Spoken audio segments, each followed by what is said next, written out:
विद्यार्थी मित्रों, मैं आप सभी का बहुत आभार व्यक्त करता हूं। आप यहाँ हैं और मुझे आपसे भारत देश में एक बहुत गंभीर विषय जो आज है उस पर बात करने का समय मिल रहा है। भारत को आपकी बहुत जरूरत है। आपको भारत की जरूरत है क्या, ऐसा आज के संवाद का विषय है। भारत को आपकी जरूरत है, ये बात मैं आपसे कहूं उसके पहले एक छोटी सी जानकारी आपसे मैं शेयर करना चाहता हूं कि हमारे भारत देश की सरकार के जो फाइनेंस मिनिस्टर हैं और हमारे देश की सरकार के जो ह्यूमन रिसोर्स डेवलपमेंट मिनिस्टर हैं mister Arjun Singh and P Chidambaram, दोनों को आज पिछले बजट सेशन में एक क्वेश्चन किया गया था। बजट सेशन अर्थात 2007 फरवरी, और वो क्वेश्चन मैंने एक मेंबर ऑफ पार्लियामेंट को लिख कर दिया था।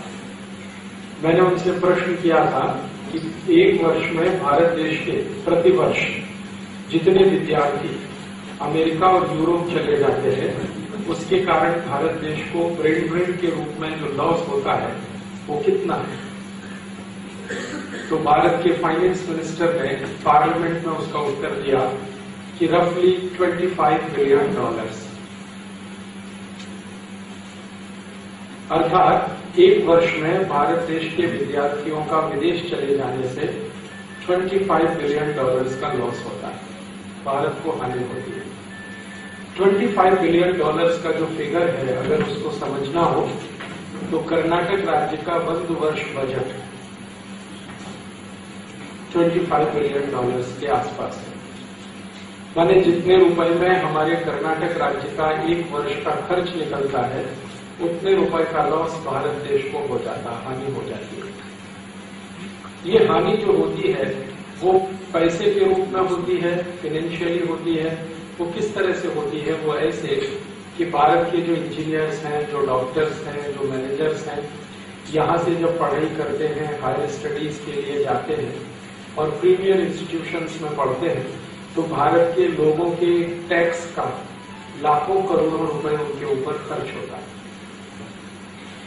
हम जब हमारे देश की हायर इंस्टीट्यूशंस में पढ़ाई करते हैं तो हम जो फी के रूप में खर्च करते हैं, ट्यूशन फी के रूप में देते हैं या हमारे हॉस्टल एकोमोडेशन के रूप में जो खर्च करते हैं वो हमारे पूरे खर्चे का बहुत थोड़ा सा हिस्सा होता है। कारण क्या है? भारत देश में जो हायर स्टडीज है उसको सबसे ज्यादा सब्सिडी, दुनिया के किसी भी देश में हायर स्टडीज को इतना सब्सिडी नहीं है जितना भारत देश में। गवर्नमेंट ऑफ इंडिया के 2006-2007 के बजट में हायर स्टडीज के सब्सिडीज के रूप में 18,000 कोटी रुपए खर्च हुआ, 18,000 करोड़। और ये जो खर्चा है वो भारत के नागरिकों ने टैक्स के रूप में सरकार को पे किया है। आप जानते हैं कि भारत की सरकार भारतीय नागरिकों से टैक्स के रूप में ईयरली लक्ष कोटि रुपए लेती है, कलेक्ट करती है। उसमें से 18,000 कोटि रुपए हायर स्टडीज के सब्सिडीज में जाता है। और सब्सिडीज में गया हुआ ये पैसा उन सभी विद्यार्थियों के ऊपर खर्च हुआ जो भारत छोड़कर चले गए, तो रिटर्न्स के रूप में वापस आने की कोई गारंटी नहीं। आप बोलेंगे क्यों गारंटी नहीं है? वो इसलिए नहीं है कि जो भारत छोड़कर चले गए वो वापस आएंगे, इसकी कोई गारंटी नहीं। वो विदेश में कहीं रहते हुए यूरोप और अमेरिका में काम करते हुए अपने रेमिटेंसेस भारत को भेजेंगे, इसकी भी कोई गारंटी नहीं। वो अपने इंटरेस्ट को ध्यान में रखकर रेमिटेंसेस भारत में भेजते हैं। इंटरेस्ट क्या? यदि अमेरिकन इकोनॉमी में रेट ऑफ इंटरेस्ट ज्यादा हो गया तो वो रेमिटेंसेस नहीं भेजते, वो वहीं पर इन्वेस्ट कर देते हैं और बैंक में रखते हैं। यदि अमेरिकन इकोनॉमी में रेट ऑफ इंटरेस्ट कम हो गया तो फिर वो सोचते हैं कि उनके रेमिटेंसेस भारत में भेज दिए जाएं। लेकिन जैसे ही रेट ऑफ इंटरेस्ट हाई होता है वो भारत से सभी कुछ निकाल के वापस अमेरिका ले जाते हैं। हमारे भारत देश से पढ़ाई पूरा करके विदेश में जाकर जॉब करने वाले जो गल्फ रीजन में भारतीय हैं वो थोड़े से रेमिटेंसेस भारत को भेजते हैं। गल्फ में जो है, गल्फ में अर्थात सऊदी अरब, बहरीन, कुवैत, ओमान, संयुक्त अरब अमीरात, यूएई आदि आदि देशों में मुवत्तई लक्ष्य भारतीय नागरिक, और इसमें से 90% मुवत्तई लक्ष्य में 90% जो भारतीय नागरिक हैं वो कार्मिक हैं। कार्मिक हैं, वो इंजीनियर्स नहीं है, डॉक्टर्स नहीं है, चार्टर्ड अकाउंटेंट्स नहीं है, मैनेजर्स नहीं है, सिंपल लेबरर कार्मिक है, हाथ से काम करते हैं। कोई कंस्ट्रक्शन इंडस्ट्री में है तो कोई दूसरी ऑटोमोबाइल इंडस्ट्री का, अलग अलग जगह, लेकिन वो कार्मिक हैं, अर्थात वो हायर इंस्टीट्यूशंस के प्रोडक्ट नहीं है। वो किसी आईआईटी से पास आउट नहीं हुए हैं, all India institute of medical sciences से पास आउट नहीं हुए हैं, आईआईएम से पास आउट नहीं हुए हैं। तो जो कार्मिक लेवल पे है, लिबरल क्लास में है, वो अपने टोटल रेमिटेंसेस भारत को भेजते हैं। हमको ये समझने में बहुत तकलीफ होती है कि जो हायर इंस्टीट्यूशन से पास आउट होकर भारत से बाहर जाते हैं वो रेमिटेंसेस नहीं भेजते, लेकिन जो साधारण कार्मिक हैं, जो भारत से पास आउट होके इंटरमीडिएट किसी ने पास किया है, 10th स्टैंडर्ड किसी ने पास किया है और गल्फ रीजन में काम कर रहे हैं लास्ट 15, 20, 25 ईयर्स से, वो अपने कुल जो उनकी इनकम है उसका ज्यादा से ज्यादा पैसा भारत देश को भेजते हैं। गवर्नमेंट ऑफ इंडिया के स्टैटिस्टिक्स है कि गल्फ रीजन में रहने वाले जो भारतीय नागरिक हैं, जो कार्मिक के रूप में काम करते हैं, उनका ईयरली $4 to $5 बिलियन भारत में आता है। लेकिन हायर इंस्टीट्यूशन से पास आउट होकर निकलने वालों का $1 बिलियन भी नहीं आता। हम ऐसी कल्पना करते हैं कि जिनकी स्टडीज बहुत ऊंचे इंस्टीट्यूशंस में हुई है, जिनको बहुत हाई इंस्टीट्यूशंस में पढ़ने का मौका मिला है, प्रीमियर इंस्टीट्यूशंस में जिन्होंने अपना अभ्यास किया है, उनका जो नैतिकता होगा, जो उनका मोरालिटी होगा, देशभक्ति होगा, वो जास्ती ऊंचा होगा। लेकिन वास्तव में उल्टा है। जो लोग सिंपल 10th और 12th पास करके गल्फ में चले गए हैं, उनका भारतीयता, देशभक्ति, राष्ट्रभक्ति बहुत ऊंची है। मैं आपको एक छोटा सा उदाहरण देता हूं। भारत में गल्फ वॉर हुआ था, कारगिल वॉर हुआ था।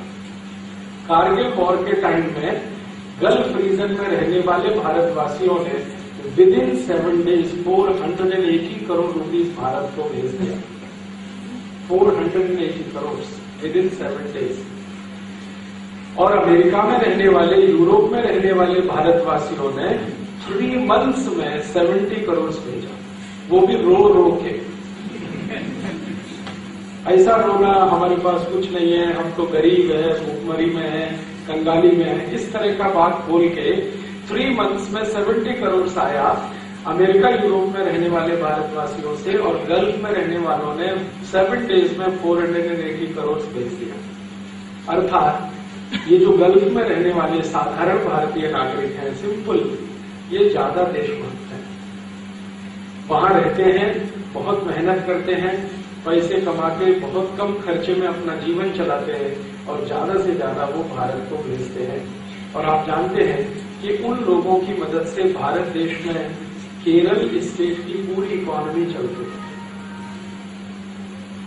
हमारा भारत का एक राज्य है केरल, जिसकी इकोनॉमी का, अगर केरल का जीडीपी हम कैलकुलेट करें, ओनली केरल, वैसे जीडीपी कैलकुलेशन नेशन का होता है, देश का होता है, लेकिन एक बार मैंने केरल का कैलकुलेशन किया ये समझने के लिए कि जो मलयाली लोग गल्फ में रहते हैं उनका कंट्रीब्यूशन क्या है केरल को चलाने में।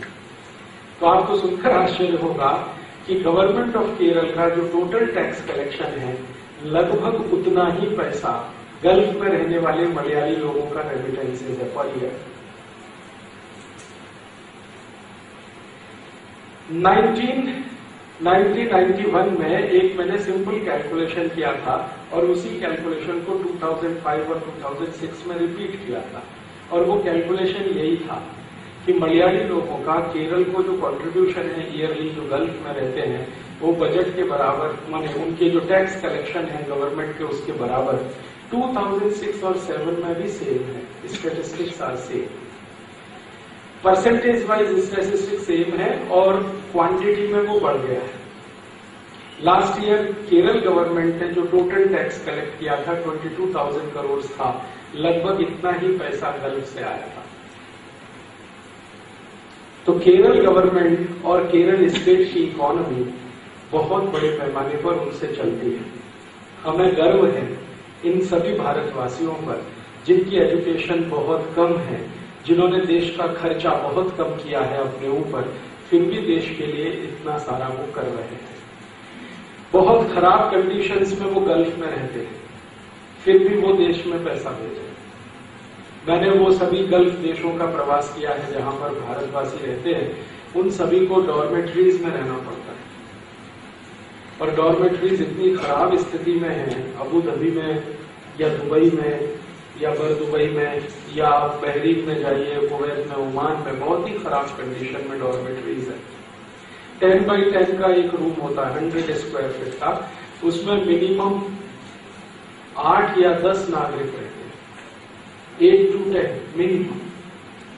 और जैसे रेलवे 3 टायर का स्लीपर क्लास होता है ना, ऐसे उनके बेड होते हैं, first tier, second, third, fourth, fifth, sixth, ऐसे 1 by 1। और वो बेचारे सभी के बैग्स और बैगेजेस उनके बेड के नीचे ही रहते हैं, अलमारी भी नहीं है उनके कमरे। कॉमन टॉयलेट्स हैं, कॉमन बाथरूम्स हैं। और उनको अगर कभी बीमारी आ जाती है, डिसीज हो जाती है, तो वीकली 1 डे ही है उनकी। उस पावर प्रोजेक्ट का नाम था दाभोल। दाभोल एक छोटा सा गांव है रत्नागिरी जिले में, महाराष्ट्र में, समुद्र के किनारे। तो एनरॉन कंपनी को महाराष्ट्र गवर्नमेंट ने कॉन्ट्रैक्ट दिया कि आप ये दाभोल पावर कंपनी को सेटअप करिए और इलेक्ट्रिसिटी जनरेट करके महाराष्ट्र को दीजिए। इंटरेस्टिंग बात यह कि एनरॉन कंपनी ने जिंदगी में कभी भी इलेक्ट्रिसिटी बनाया नहीं, कभी नहीं बनाया। एनरॉन कंपनी का बैलेंस शीट जब मैंने देखा तो उनके पिछले 20 साल के बैलेंस शीट में कहीं भी ऐसा कुछ नहीं था कि उन्होंने 1 मेगावाट तो दूर का बात है, 1 यूनिट, 1 यूनिट इलेक्ट्रिसिटी प्रोड्यूस किया है। एनरॉन का एक ऑफिसर था जो मुंबई में रहता था, मैंने एक बार उसको भेटी किया और उसको मैंने प्रश्न किया कि आपने तो 1 यूनिट भी इलेक्ट्रिसिटी कभी बनाया नहीं है, आप ये दाभोल पावर प्लांट कैसे चलाएंगे? तो उसने मुझे बताया कि हमने तो इलेक्ट्रिसिटी नहीं बनाया, लेकिन अमेरिका में जिसने इलेक्ट्रिसिटी बनाया है वो कंपनी को हम लाएंगे और उसको अपना सब कॉन्ट्रैक्टर बनाएंगे। तो मैंने पूछा वो कंपनी कौन है? तो उन्होंने कहा जी, जनरल इलेक्ट्रिक को हम अपने सब कॉन्ट्रैक्टर के रूप में रखेंगे, इलेक्ट्रिसिटी वो बनाएगा, बेचेंगे हम, प्रॉफिट हम कमाएंगे, थोड़ा सा जी को देंगे। तो ये प्रोजेक्ट उन्होंने भारत में ले लिया। हम लोगों को इसमें थोड़ा सा गड़बड़ लगा कि कुछ इसमें गड़बड़ है, तो हमने हाई कोर्ट में PIL फाइल किया, मुंबई हाई कोर्ट में। हाई कोर्ट ने हमारी PIL को स्वीकार करने के बाद एक इंक्वायरी कमीशन बनाया कि एनरॉन का टोटल इंक्वायरी करो, इनको किन कंडीशंस में ये प्रोजेक्ट मिला है। तो जब इंक्वायरी कमीशन का रिपोर्ट आया कोर्ट में तो पता चला कि एनरॉन कंपनी ने थाउजेंड्स ऑफ करोड़ रुपीस रिश्वत दिया है, लंच दिया है, घूस दिया है इंडियन पॉलिटिशियंस को। कोर्ट के सामने जब ये डॉक्यूमेंट्स आ गए और कोर्ट कन्विंस हो गया तो कोर्ट ने एनरॉन का एग्रीमेंट कैंसिल कर दिया। हाई कोर्ट ऑफ महाराष्ट्र ने एग्रीमेंट कैंसिल किया। जैसे ही एग्रीमेंट कैंसिल हुआ तो एनरॉन एकदम पागल हो गया, बौखला गया। नेक्स्ट डे उन्होंने प्रेस कॉन्फ्रेंस बुलाया और उन्होंने ये बताना शुरू किया कि हमने किस पॉलिटिशियन को कितना पैसा दिया।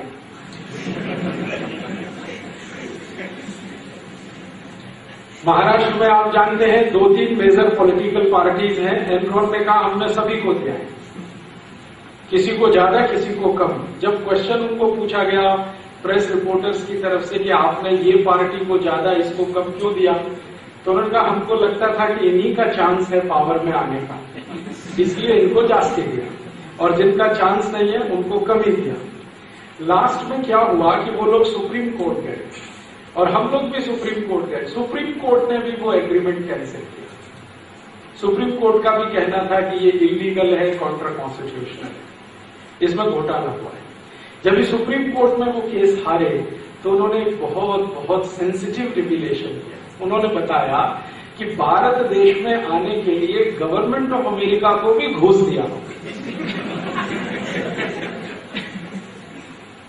अमेरिकन गवर्नमेंट को रिश्वत दिया, लंच दिया, घूस दिया। और आप जानते हैं कि जिस समय ये एनरॉन भारत में आया था, अमेरिका में प्रेसिडेंट था बिल क्लिंटन। तो एनरॉन ने कहा कि बिल क्लिंटन को सेकंड टर्म जो हुआ था ना, आप जानते हैं वो 2 टर्म प्रेसिडेंट था, तो सेकंड टर्म प्रेसिडेंट हुआ, वो टाइम एनरॉन कंपनी ने $100 बिलियन बिल क्लिंटन का चुनाव में खर्च किया। $100 बिलियन। एनरॉन को पूछा गया कि आपने $100 बिलियन बिल क्लिंटन को दिया, इसका मतलब यह है कि आपको भारत देश से कमाने का उम्मीद था, इसलिए दिया।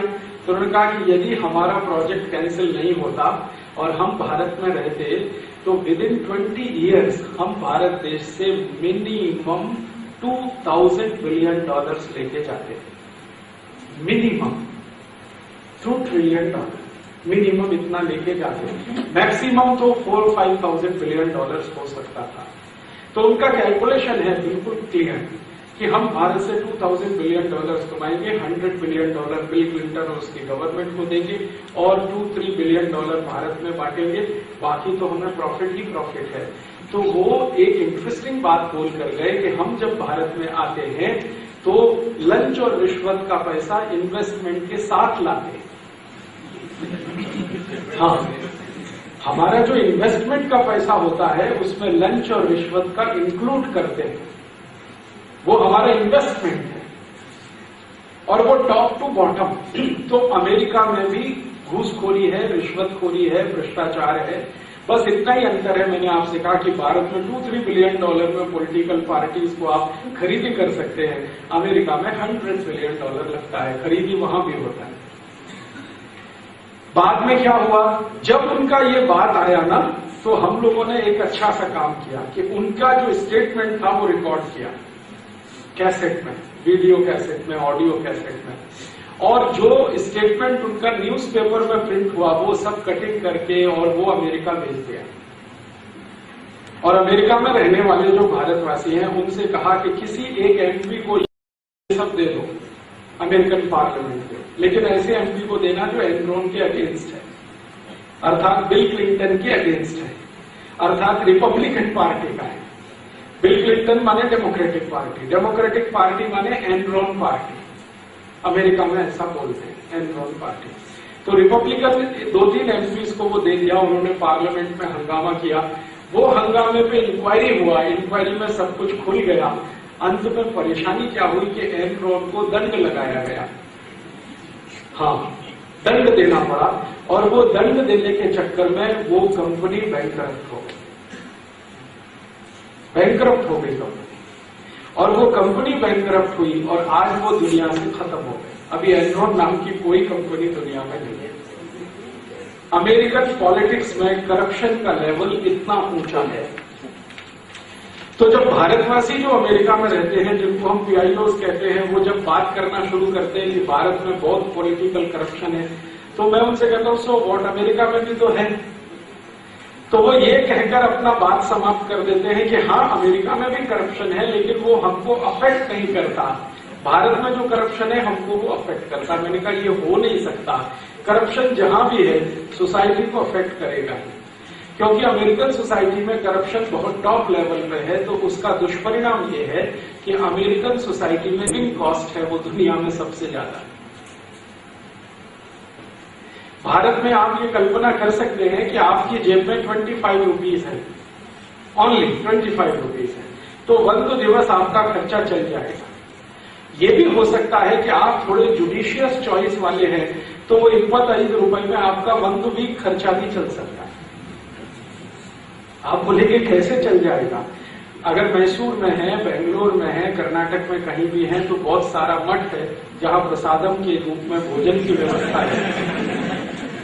आप डेली मॉर्निंग इवनिंग मठ में जा सकते हैं, वंदन प्रणाम कर सकते हैं, प्रसादम तो मिल ही जाएगा। और सपोज आप अगर कर्नाटक में नहीं है, नॉर्थ इंडिया में है, तो नॉर्थ इंडिया में बहुत सारे गुरुद्वारे हैं जहां प्रसादम 24 आवर्स रहता है, वहां भी आप अपना काम चला सकते हैं। तो 25 रुपए में हो सकता है 1 वीक या कभी कभी 15 दिवस, कभी कभी 1-2 तिंगड़ा आपका खर्च चल जाएगा। लेकिन अमेरिका में अगर आप ऐसा कैलकुलेशन करें, highly impossible and next to impossible. अगर आपके पास $25 है तो इसमें कुछ गारंटी नहीं है कि आप 1 डे अपना खर्चा चला लें, शायद मुश्किल हो जाए, क्योंकि अमेरिका में कहीं भी प्रसादम की व्यवस्था नहीं है। अमेरिका में एक भी चर्च ऐसा नहीं है जहां प्रसादम की कोई व्यवस्था हो।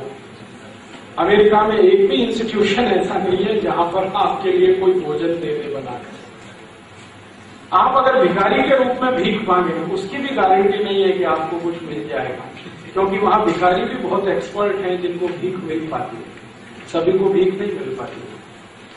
अंत में आप सोशल सिक्योरिटी के लिए एक एप्लीकेशन फाइल करें कि हमको सोशल सिक्योरिटी चाहिए, तभी शायद आपकी जिंदगी का कुछ हिस्सा चल पाएगा। तो भारत और अमेरिका या यूरोप के देशों के साथ जब हम कंपैरिजन करते हैं तो उनके सोसाइटी का और पॉलिटिकल इकोनॉमी का इस तरह का स्ट्रक्चर है। लेकिन मुझे बहुत तकलीफ होती है जब भारतवासी ये जो अमेरिका और यूरोप में चले जाते हैं और इस तरह के लॉजिक देना शुरू करते हैं, तर्क देना शुरू करते हैं कि भारत में पॉलिटिकल करप्शन है और यहाँ पे ऐसा है वैसा है। करप्शन तो दुनिया के हर एक डेमोक्रेसी में है, और आपको ये शायद मालूम है या नहीं, डेमोक्रेसी को दुनिया में चलाने वाले सभी देश ये मानते हैं, और वो मानते हैं कि ये बेसिक प्रिंसिपल है कि without the help of the corruption democracy can't run. ये जो डेमोक्रेसी है, जिसको हम पार्लियामेंट्री डेमोक्रेसी कहते हैं, ये करप्शन का मदद से ही चलता है। अगर करप्शन नहीं होगा डेमोक्रेसी चल नहीं सकता। ऐसा बोलते हैं दुनिया में कि ये अगर पार्लियामेंट्री डेमोक्रेसी को एक मशीन माने तो करप्शन उसका ऑयल है। तो मशीन चलाने के लिए ऑयल चाहिए, तो करप्शन भी चाहिए। हाँ, वो कई फिलोसोफर्स ऐसा बोलते हैं कि अगर आप पार्लियामेंट्री डेमोक्रेसी को चेंज कर दें, कोई दूसरे तरह का डेमोक्रेसी आ जाए, तो शायद आप करप्शन लेस सोसाइटी बना सकते हैं या करप्शन लेस गवर्नमेंट चला सकते हैं। पार्लियामेंट्री डेमोक्रेसी में करप्शन नहीं हो, ये कभी भी हो नहीं सकता। अमेरिका हो या भारत हो, मलेशिया हो या इंडोनेशिया हो, फ्रांस हो या जर्मनी हो, स्वीडन हो या स्विट्जरलैंड हो। अभी फ्रांस में इलेक्शन चल रहा है और आप जानते हैं इलेक्शन में 2 कैंडिडेट हैं, एक लेडी है और एक जेंट है। दोनों पिछले राष्ट्रपतियों की पोल खोल रहे हैं, किसने कितना करप्शन किया, किसने कितना घूस खाया, किसने कितना रिश्वत खाया। फ्रांस में एक व्यक्ति है, कैंडिडेट है जो प्रेसिडेंट का, जेan-मारी ले पेन, उसका नाम है जेan-मारी ले पेन। वो राइट विंग एक्टिविस्ट माना जाता है। राइट विंग आप समझते हैं, लेफ्ट विंग एक राइट। तो राइट विंग एक्टिविस्ट के नाम पर वो क्या कर रहा है कि लास्ट 15 ईयर्स में कर्नाटक में जितने प्रेसिडेंट हुए सबका बायोडेटा उसने, कितना कितना करप्शन किसने किया, किससे कितना घूस खाया, किसके ऊपर क्या चार्जेस थे, किसके ऊपर क्या केस हुआ, किसको कितनी सजा हुई, वो सब उसने लोगों के बीच में डाल दिया। और वो इन दोनों जो वुड बी प्रेसिडेंट हैं, 2 कैंडिडेट, उनका भी उसने पोल खोलना शुरू कर दिया, जेan-मारी ले पेन। वो ये कहता है कि दुनिया में जहां भी पार्लियामेंट्री डेमोक्रेसी है, करप्शन उसका दूसरा हिस्सा है। एक हेड है तो दूसरा टेल, एक टेल है तो दूसरा हेड है।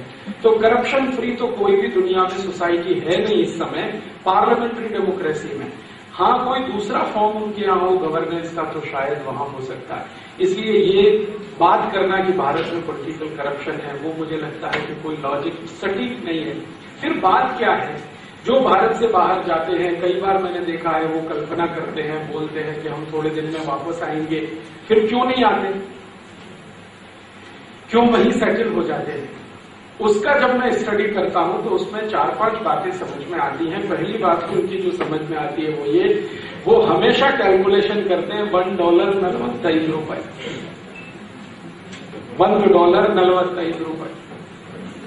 तो उन्होंने $1 कमाया तो भारत में 45 रुपए। तो वो ये कहते हैं कि डॉलर और रुपये का जो एक्सचेंज रेट है ये उनको मजबूर करता है वहां सेटल हो जाने के लिए। एक दूसरी एक और सीरियस बात है, वो सीरियस बात उनकी ये है कि अमेरिकन इकोनॉमी में और यूरोपियन इकोनॉमी में आपको अगर सेटल होना है तो परमानेंट जॉब मिलने तक आपका लक्ष रुपए खर्च हो चुका होता है।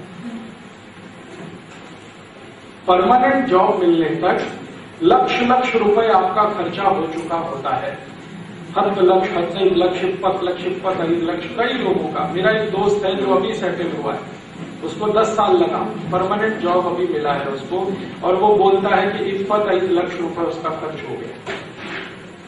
तो ये जो जॉब मिलने में और सेटल होने में जो खर्चा होता है, ये खर्चा किसी न किसी लोन के रूप में वो इधर उधर से जमा करते हैं और उस लोन को रिपे करना है उनको। ये उनकी दूसरी बड़ी मजबूरी होती है, इसलिए वो बाहर से वापस नहीं आ पाते। और एक तीसरी बड़ी मजबूरी है, तीसरी बड़ी मजबूरी है वो ये कि वहां काम जब आप करते हैं तो मशीन की तरह से काम करते करते शरीर का आदत वैसा होता है। जैसे आप अमेरिका में अगर काम कर रहे हैं, कल्पना करिए, तो यहां तो आपको लगता है कि स्वर्ग है, ऐसा कुछ स्वर्ग नहीं है। जब जाके देखेंगे तो पता चलेगा। From 7 AM to 7 PM 12 hours a day काम करना पड़ता है मिनिमम। अगर डबल शिफ्ट में काम करेंगे तो ये बढ़ जाएगा। ये सिंगल शिफ्ट की बात हो रही है। 7 AM to 7 PM काम करना पड़ता है। आपको फैक्ट्री में 7 AM हाजिर होना है। 2 मिनट भी लेट हुआ है या 3 मिनट भी लेट हुआ है तो आपको नोटिस मिल जाएगा, नेक्स्ट डे आप फैक्ट्री के गेट पर होंगे। Higher and fire. अमेरिका का कोई कोर्ट आपकी बात नहीं सुनेगा, आप किसी कोर्ट में जा नहीं सकते। बाहर हो गए तो हो गए, अभी नेक्स्ट जॉब के लिए ट्राई करेंगे। फैक्ट्री में जब आप काम पे जाएंगे, 7 AM से पहले फैक्ट्री पहुंचना है। नॉर्मली अमेरिका में जहां फैक्ट्री पे जाना होता है और जहां आप रहते हैं, आपका घर और फैक्ट्री दोनों के बीच का डिस्टेंस 200 माइल हो सकता है, कभी कभी 300 माइल्स भी होता है, कभी कभी 400 माइल्स भी होता है। अब आप जरा सोचिए कि 200 माइल्स आपको ट्रेवल करना है, 7 AM से पहले फैक्ट्री पहुंचना है, तो आपको आपका घर मिनिमम 5 AM तो छोड़ देना पड़ेगा। सुबह 5 बजे घर छोड़ देना पड़ेगा। और आप जानते हैं अमेरिका में 365 डेज में 200 डेज ऐसे होते हैं जब ये सनलाइट नहीं होता, सूर्य का प्रकाश नहीं होता, मिनिमम 200 डेज। ठंडी जब होती है, सर्दी जब होती है तो टेम्परेचर -30 डिग्री सेंटीग्रेड तक होता है। अभी 2007 में न्यूयॉर्क का टेम्परेचर -35 डिग्री हुआ और 15 डेज तक कंटिन्यू रहा। वो 15 डेज में जो रोड्स थे ना, उनपे मिनिमम 10 फीट बर्फ जमा हुआ था, आइस 10 फीट। तो वहां क्या है कि अगर आपको सर्दी के दिन है, नवंबर, दिसंबर, जनवरी, फरवरी का टाइम है और मॉर्निंग 5 AM आपको घर छोड़ना है, सनलाइट नहीं आएगा और टेम्परेचर बिलो 0 है, तब आप जरा कल्पना करिए कि 5 AM में घर छोड़ने का क्या मतलब है। और 5 AM आप घर छोड़कर जाएंगे तो 4 AM आपको तो बेड छोड़ना ही पड़ेगा। और 4 AM को बेड छोड़ रहे हैं तो मिनिमम 10 PM को सोना ही पड़ेगा, है ना। हो सकता है 9 PM को सोना पड़े, और 9 PM को सोना पड़ेगा तो फैक्ट्री से घर 9 PM तक तो आ जाना ही पड़ेगा, है ना। और घर आते ही जल्दी जल्दी कुछ खाके सीधे बेड पे जाना ही पड़ेगा, क्योंकि 4 AM you have to wake up. इसका मतलब ये है कि from 7 to evening 7 AM to 7 PM आपने फैक्ट्री में काम किया, सीधे जल्दी जल्दी घर भागे, घर आके ही जल्दी से कुछ खाया, इमीडिएट बेड पे चले गए, क्योंकि 4 AM आपको उठना है। फिर आपकी लाइफ 5 डेज कैसी है, क्योंकि वहां 5 डेज वीक है, तो 5 दिन कंटिन्यू आपकी लाइफ है, इतनी ज्यादा तकलीफ वाली। फिर नेक्स्ट सैटरडे संडे जब भी मिलेगा तो आपका जो 5 डेज में अनिद्रा हुआ है, स्लीप तो होने वाला नहीं है, तो आप उसका हैंगओवर है उसको पूरा करेंगे सैटरडे संडे। और वो सैटरडे संडे में निद्रा भी पूरा करना है, घर के लिए किचन का जो मटेरियल लाना है सोपू लाना है, वेजिटेबल्स लाना है, मिल्क लाना है, सब कुछ लाना है, लॉन्ड्री वाले के पास जाना है, इंश्योरेंस का बिल पे करने जाना है, टेलीफोन का बिल पे करने जाना है, डॉक्टर्स को विजिट करना है, क्योंकि वीकली विजिट ही आप कर सकते हैं, छुट्टी तो नहीं है, तो डॉक्टर्स के पास भी जाइए, लॉन्ड्री वाले के। अमेरिका में ऐसा नहीं है कि आपका घर में आके कोई सोपू देगा। मैसूर में संभव है। मैसूर में मैं डेली देखता हूं, मॉर्निंग में एक वेजिटेबल वेंडर आता है, वो अपना रिक्शा लेके आता है और बोलकर, आवाज देकर, चिल्लाकर, आपका कॉल बेल दबाकर देके जा सकते। अमेरिका में इसका इमेजिनेशन भी नहीं हो सकता है कि कोई वेजिटेबल वेंडर आएगा, आपके फ्लैट में कॉल बेल दबाएगा और आपको कहेगा प्लीज सोपू ले लो, फ्रेश, एकदम फ्रेश, सीधे आया है। वो अमेरिका में हाईली इम्पॉसिबल, कोई नहीं आने वाला। अभी यहाँ मैसूर में मैं देखता हूँ, मैसूर तो बहुत ज्यादा एडवांस हुआ है, फिर भी इस मैसूर में डेली में देखता हूँ, वो जो इस्त्री करने वाला ना आयरन, वो भी अपना रिक्शा लेके आता है और कॉल बेल दबा के कहता है आपको कुछ वस्त्र है, बट्टे हैं इस्त्री करने का, वो घर के सामने आके करके आपको देके जाता है। अमेरिका में इट इज हाईली इम्पॉसिबल। अगर आपको इस्त्री कराना है तो मिनिमम 20 माइल्स कार को चला के जाइए, लॉन्ड्री मैन को देके आइए और वो कहेगा नेक्स्ट वीक लेके जाना, अभी छोड़ दो इस वजह। ये तो संभव है, ऐसा नहीं। और फिर इससे भी ज्यादा इंटरेस्टिंग है, मैसूर में मैं जब भी आता हूं तो मेरा दोस्त है सुधींद्र, उसके घर में ठहरता हूं या दूसरे हमारे कार्यकर्ताओं के, मैं देखता हूं मिल्कमैन है ना, डेली मॉर्निंग में साइकिल पे मिल्क लेके आएगा, कोई दूर गांव से लेके आएगा, आंकड़ा हाथ, एम ए हाथ, डिफरेंट टैंक में लेके आएगा, आपको देगा और फिर चला जाएगा। अमेरिका में तो कोई कल्पना नहीं कर सकता कि मिल्कमैन घर में आके मिल्क देगा। वहां मिल्क लेने के लिए आपको सुपरमार्केट में जाना पड़ेगा, हो सकता है 50 माइल्स का कार ड्राइव करना पड़े और एक साथ 1 वीक का मिल्क लाना पड़ेगा, डेली ला नहीं सकते। तो वहां मिल्क का केन मिलता है, 10 लीटर, 15 लीटर, 25 लीटर, 25 लीटर का मिल्क का केन है, वो लाके घर में रख दीजिए, 7 डेज तक वही मिल्क को पीना है। मिल्क का बेसिक क्वालिटी है कि मिल्क को 24 आवर्स में पी लेना ही अच्छा होता है, लेकिन वो मिल्क 24 आवर्स में आप पी नहीं सकते, आप 7 डेज तक उसको यूज करेंगे, इसलिए उसका पास्चुराइजेशन करना पड़ेगा। और मिल्क का पास्चुराइजेशन होने का मतलब एक ही है टेक्निकल टर्म्स में कि वो मिल्क जब डिसइंटीग्रेट होगा बॉडी में तो VLDL, LDL दोनों ज्यादा से ज्यादा प्रोड्यूस करेगा। VLDL, LDL माने हार्ट अटैक। तो जितना जास्ती पास्चुराइज मिल्क पिएंगे उतना जास्ती 2 सीरियस प्रॉब्लम, एक हार्ट अटैक आएगा, VLDL, LDL जास्ती हो जाएगा, HDL कम हो जाएगा। और VLDL, LDL जिनका भी जास्ती होगा वो सभी ओवरवेट। तो आप देखते हैं अमेरिका में average 2nd and 3rd citizen overweight है। अमेरिका में आप जाइए, रोड्स पे खड़े हो जाइए तो हर दूसरा या तीसरा नागरिक जो चल के आ रहा है मिनिमम 140 किलो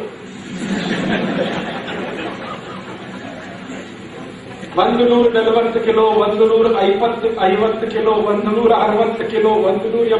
मैंने एक बार देखा था ब्रुकलिन में, ब्रुकलिन एक छोटा सा टाउन है न्यूयॉर्क के नजदीक में, वहां मैं एक बार मॉर्निंग वॉक के लिए गया, मैंने एक नागरिक को देखा मिनिमम वेट 350 किलो, 350 किलो। अभी वो कैसे चलता होगा, यू कैन इमेजिन। ऐसे अमेरिका में बहुत सीरियस प्रॉब्लम है। ओवरवेट, ओबेसिटी अमेरिकन सोसाइटी का सबसे बड़ा प्रॉब्लम है।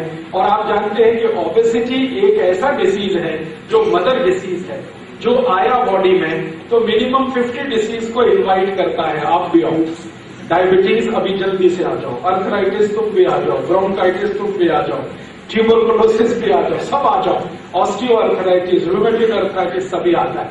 ये अमेरिकन सोसाइटी का प्रॉब्लम है। और वहां जो प्रॉब्लम है उसमें एक सीरियस यही बात है कि फ्रेश कुछ खा नहीं सकते, ना सोपू ना मिल्क। लॉन्ड्री मैन को जाना पड़ेगा, कोई आने वाला नहीं है। टेलीफोन बिल के लिए जाना पड़ेगा, कोई आने वाला नहीं है। अगर आपके घर में केबल कनेक्शन है तो आपको पे करने जाना पड़ेगा, घर में आने वाला कोई नहीं है। और आपके घर में जो भी डिफिकल्टीज है, सपोज आपका टैप में कुछ प्रॉब्लम है तो प्लम्बर को लेके आना है, तो it is a very big problem to get a plumber in America.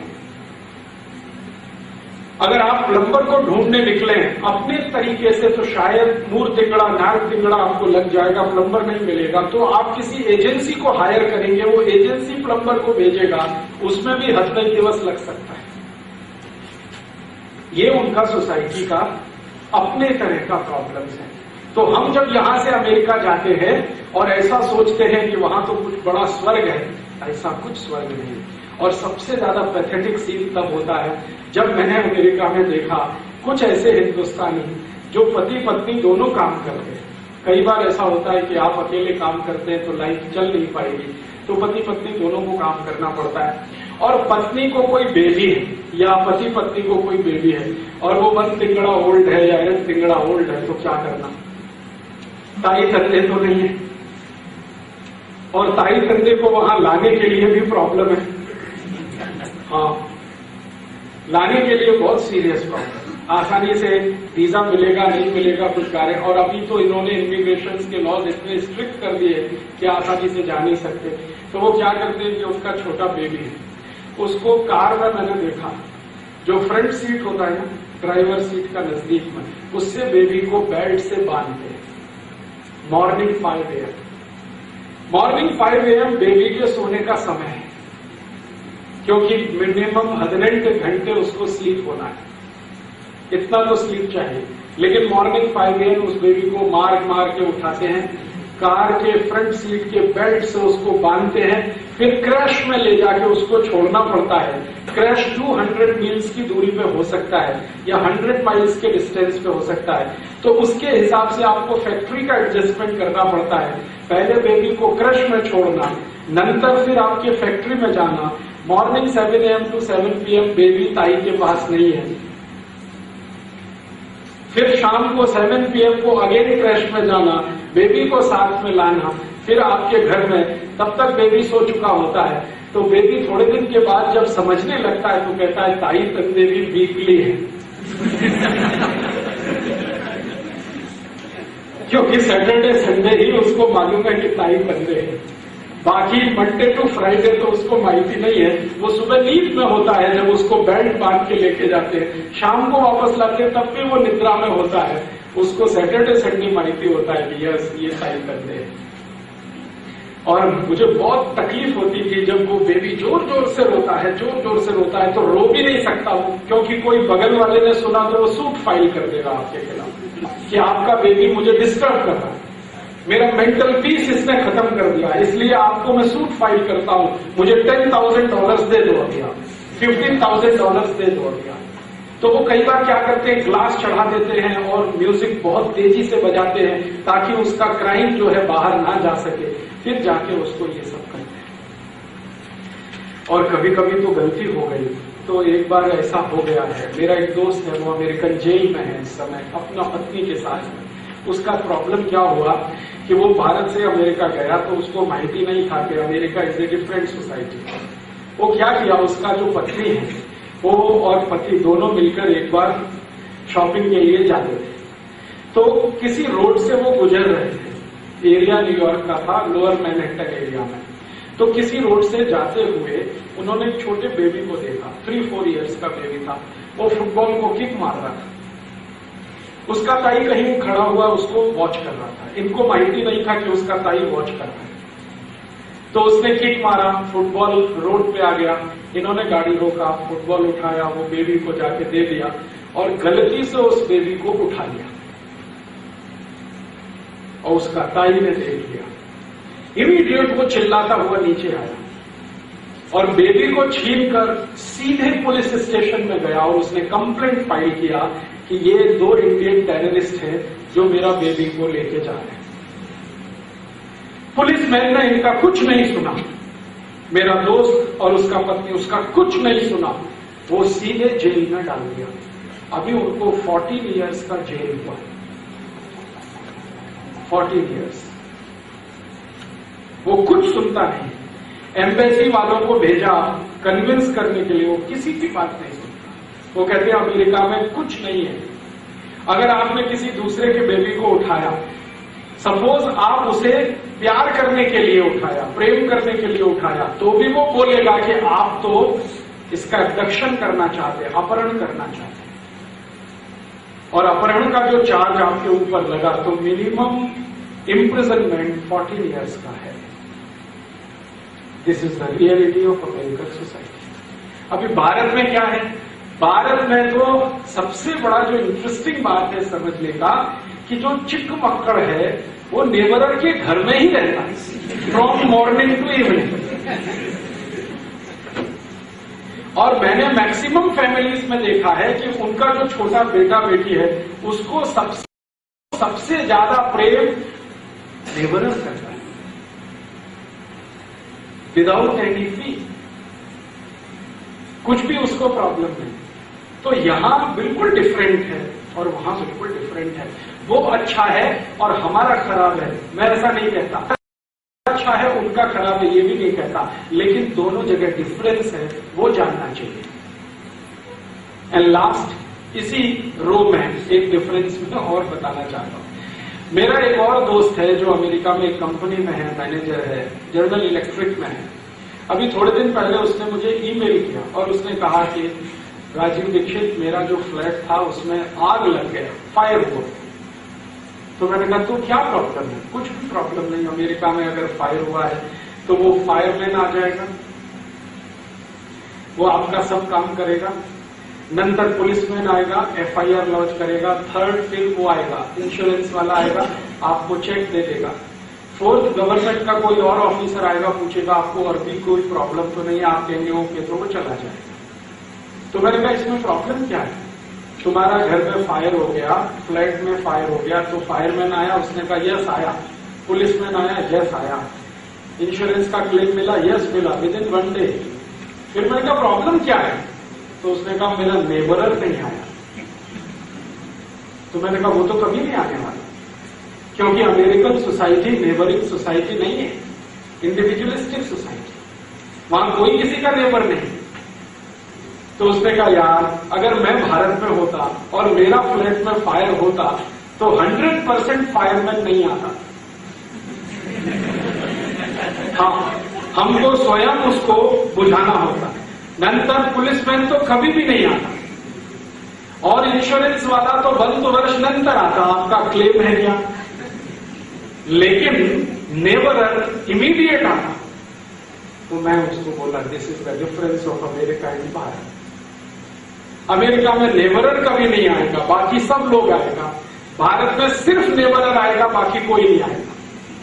ये डिफरेंस है। अब इस डिफरेंस के साथ जब हम अमेरिका या यूरोप में जाते हैं रहने के लिए तो बहुत तकलीफ आती है एडजस्ट होने में, क्योंकि हम एक डिफरेंट माइंडसेट से जाते हैं। वहां डिफरेंट माइंडसेट है तो एडजस्टमेंट में ही बहुत समय खर्च होता है।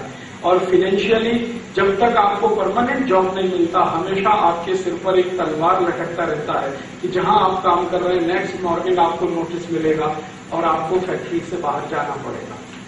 आपका कोई लॉजिक वो सुनेंगे नहीं, कोई कोर्ट में आपका बात होगा नहीं। ऐसे कंडीशंस में रहना, तो ये लोग जब वहां रहना शुरू करते हैं, बहुत ज्यादा दिन रहने पर उनको एडजस्टमेंट करते करते एक तरह का माइंडसेट बन जाता है।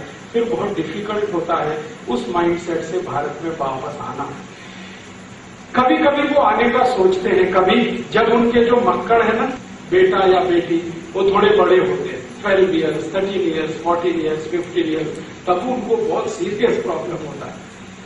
प्रॉब्लम पता है क्या होता है? अगर आपका बेटी है मगड़ो, डॉटर 12 ईयर्स ओल्ड, तो अपने बॉयफ्रेंड के साथ चली जाती है, तब उनको सीरियसली प्रॉब्लम आता है। वो कल्चरल प्रॉब्लम, क्योंकि अमेरिकन सोसाइटी में 12-13 ईयर्स के डॉटर्स और सन हैं, तो आइदर वो गर्लफ्रेंड के साथ रहेगा या बॉयफ्रेंड के साथ, ताई तंदे के साथ नहीं रहेगा, ताई तंदे के साथ नहीं। क्योंकि अमेरिकन सोसाइटी में बाय लॉ मां बनने का मिनिमम एज 12 ईयर्स है।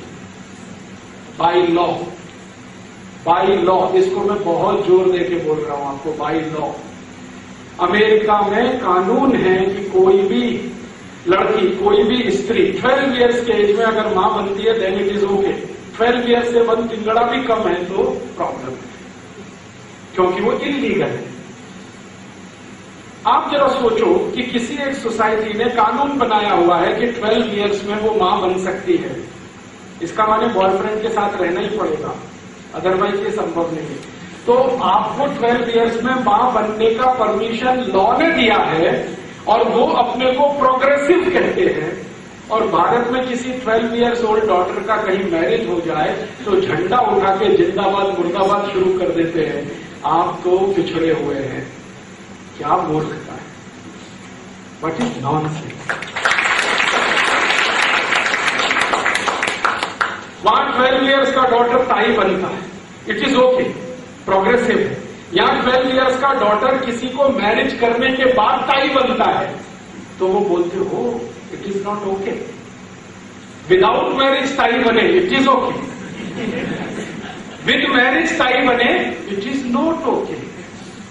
तो हमको वो चिल्लाना शुरू करते हैं भारत बहुत पिछड़ा देश है, 18th सेंचुरी वाला देश है, 16th सेंचुरी वाला देश है। तभी मैं उनको कहता हूं तुम्हारा 21st सेंचुरी कितना सुंदर है, 12 इयर्स में ताई बनने का तुमने लॉ बना दिया है। और सीरियसली जो ओरिजिनल अमेरिकन है ना, उनके फैमिलीज में कभी कभी मैं गया तो मैंने उनसे पूछा कि आपका डॉटर तो बॉयफ्रेंड के साथ रहता है? हाँ, yes, because she is 12 years old और 13 इयर्स ओल्ड, तो रहना ही पड़ेगा। तो मैं बोला सपोज ना रहे तो मान लो कोई एक केस ऐसा निकला अमेरिका में जो डॉटर ताई तंदे के साथ ही रहना चाहता है, बॉयफ्रेंड के साथ नहीं जाना चाहता, तो ताई तंदे को मेंटल प्रॉब्लम है। वो ताई तंदे कहता है शायद हमारी डॉटर में कुछ प्रॉब्लम है। यस, हाँ। और मैंने ऐसे एक ताई तंदे को देखा जिनका डॉटर 14 इयर्स का हो गया, उसका कोई बॉयफ्रेंड नहीं था, तो उसका ताई मुझे बोलता था कि मेरा डॉटर को कुछ मेंटल प्रॉब्लम है, आप होम्योपैथी का डॉक्टर है, आप कुछ मेडिसिन सजेस्ट करो। मैं पूछा क्या बात के लिए? कि ये बॉयफ्रेंड के साथ जाए, इसके लिए मेडिसिन दे दो। और वो ताई पूछ रहा है। अभी भारत का ताई और अमेरिका का ताई जरा कल्पना करो और डिफरेंस कैलकुलेट करो। भारत का ताई का डॉटर अगर 12-13 इयर्स ओल्ड है तो वो ताई डॉटर के साथ हमेशा तो जाता है, अपने घर का काम छोड़ के जाता है। उसकी कोई भी सीरियस प्रॉब्लम हो सकती है, उससे उसको बचाने के लिए स्कूल में एडमिशन देना है, शॉपिंग करना है, कोई फिल्म देखना है, नाटक में जाना है, म्यूजिक फेस्टिवल में जाना है, तो ताई तो कंपलसरी साथ में जाएगा। लेकिन अमेरिका में ताई तंदे तो नहीं, बॉयफ्रेंड साथ में जाएगा। तो इंडियन मेंटेलिटी के लोग जो अमेरिका में सेटल हो गए हैं, उनको ये चीज तो पसंद नहीं आती, तब वो परेशान होते हैं। उनकी आंखों के सामने उनके टीनेज डॉटर और सन, बॉयज एंड गर्ल्स, टीनेज, उनकी आंखों के सामने जब बॉयफ्रेंड के साथ जाते हैं और 13 इयर्स में बिफोर मैरिज वो प्रेग्नेंट होके आती है, तब वो लोग अपना सिर पीटते हैं, फिर सोचते हैं कि हमें भारत जाना अच्छा है। वो एक ही कंडीशन में बोलते हैं भारत जाना अच्छा है। फिर वहां वो उनका टर्मिनेशन कराते हैं, प्रेगनेंसी का टर्मिनेशन कराते हैं, फिर उसको लेकर भारत में आते हैं, फिर यहां से कोई अच्छे लड़के को ढूंढकर उसके साथ जबरदस्ती शादी करते हैं, क्योंकि उनको मालूम है वहां शादी करेंगे तो और भी ज्यादा सीरियस प्रॉब्लम होगी। अमेरिकन सोसाइटी में शादी होने का संभावना नहीं है 70% को। आप जानते हैं ये बात? अमेरिकन सोसाइटी में 70% लोगों को शादी नहीं होता, वो लिव इन रिलेशनशिप में रहते हैं। लिव इन रिलेशनशिप में आप जानते हैं शादी नहीं करना है, बाकी सब करना है, शादी नहीं करना, क्योंकि शादी अर्थात रेस्पॉन्सिबिलिटी, शादी अर्थात जिम्मेदारी, जवाबदारी, रेस्पॉन्सिबिलिटी। वो रेस्पॉन्सिबिलिटी लेना नहीं चाहते, बाकी सब कुछ चाहिए उनको, रेस्पॉन्सिबिलिटी नहीं।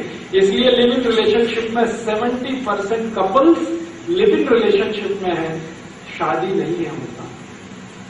फिर प्रॉब्लम सीरियसली कहाँ स्टार्ट होता है? लिव इन रिलेशनशिप में जब मक्कड़ हो जाते हैं, बच्चे हो जाते हैं, उनको बड़ा होकर क्या नाम देना, क्या सरनेम देना, ये सीरियस प्रॉब्लम होता है। तो फिर वो अंत में क्या करते हैं कि जो कॉन्वेंट एजुकेशनल सेंटर्स होते हैं, इंस्टीट्यूशंस होते हैं, वहां उनको छोड़ देते हैं। कॉन्वेंट माने लावारिस बच्चों के स्कूल। लावारिस माने जिनका ताई तंदे का माहिती नहीं। उन बच्चों के स्कूल्स को यूरोप और अमेरिका में कॉन्वेंट कहते हैं। कॉन्वेंट, CONVENT, कॉन्वेंट का अर्थ होता है जो बच्चे का, स्टूडेंट का ताई तंदे नहीं है, वो कॉन्वेंट स्कूल। हमने भारत में वो कॉन्वेंट स्कूल इंपोर्ट कर लिए विद ताई और तंदे।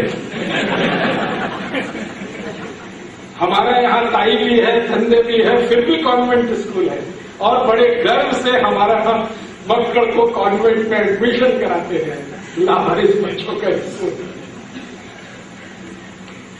This is the blind following of American civilization. Problem जो है ना वो डिफरेंसेस के, और इससे भी ज्यादा सीरियस डिफरेंस है वो फिजिकल है। फिजिकल डिफरेंस क्या है? भारत का जो टेम्परेचर जोन है ना, वो क्या है? 50 degree to 52 degree. This is our temperature zone. समशीतोष्ण कहते हैं उसको। जास्ती ठंड नहीं है, जास्ती गर्म नहीं है, 15 टू 52 ये टेम्परेचर जोन है। अमेरिका में -42 + 15 ये टेम्परेचर जोन है। आप यहां रहते हैं +15 और 52 के टेम्परेचर जोन में, तो बॉडी का जो बायोकेमिस्ट्री है वो उसके अनुसार है। बायोकेमिस्ट्री किसके अनुसार है? मॉर्निंग भारत में थोड़ा ठंडा होता है, ठीक है, तो मॉर्निंग में भारत की सभी लोगों की जो बॉडी है उसमें वायु का प्रकोप होता है। आयुर्वेद के अनुसार वात पित्त कफ त्रिदोष होते हैं, तो मॉर्निंग चूंकि ठंडा है तो वात प्रकोपित है, नून में गर्म है तो पित्त प्रकोपित है बॉडी आपका, और इवनिंग फिर अगेन ठंडा है तो कफ प्रकोपित है।